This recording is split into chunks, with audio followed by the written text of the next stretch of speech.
you can see a certain amount of money and you attribute that to your personal net worth. But if you look at the pension plan, the defined benefit plan that a teacher in many places had, she would have had to have saved $750,000 over a 20-year retired life to have the same benefit. And the last time I checked, there aren't a whole lot of people working every day saving that kind of money. So the rate of savings. The other thing that's been done is you shift the burden from having a professional management staff with fees and the opportunity to have people like John Rogers and others manage your money. You put that burden on a teacher.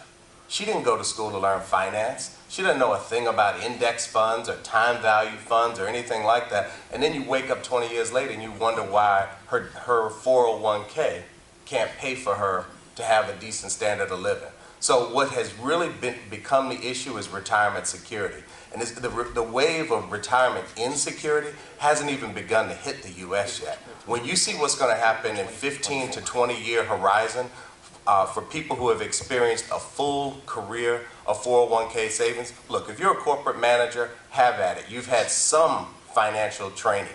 But for teachers, for public service employees, for a whole bunch of folks, defined contribution plans are truly the enemy working against them. So that's one of the major issues. Okay, but my question is, why can't one have it? I'll repeat it since I don't get it. My question is, and I picked those companies for a reason. Yep. We are consumers. Yep. And oftentimes we're the marginal profit in these companies. Why can't we leverage that and say, hey, you're not doing business with us, I'm not going to do business with you? Is that a tactic we should be doing? Yes or no? Absolutely.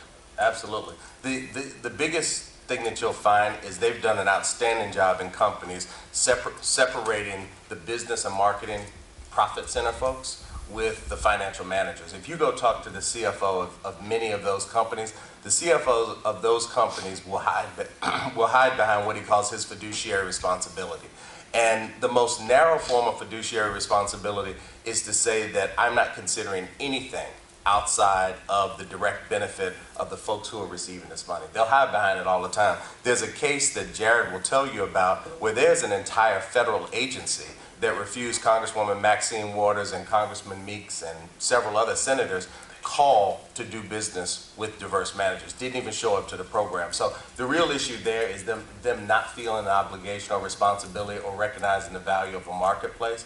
But George, you're right. The opportunity to good old-fashioned boycott or embargo of them would be an effective strategy. But you got to have people that are willing to do it and people that are willing to hold them accountable once they've done it. Okay, because I think it's important, because this is something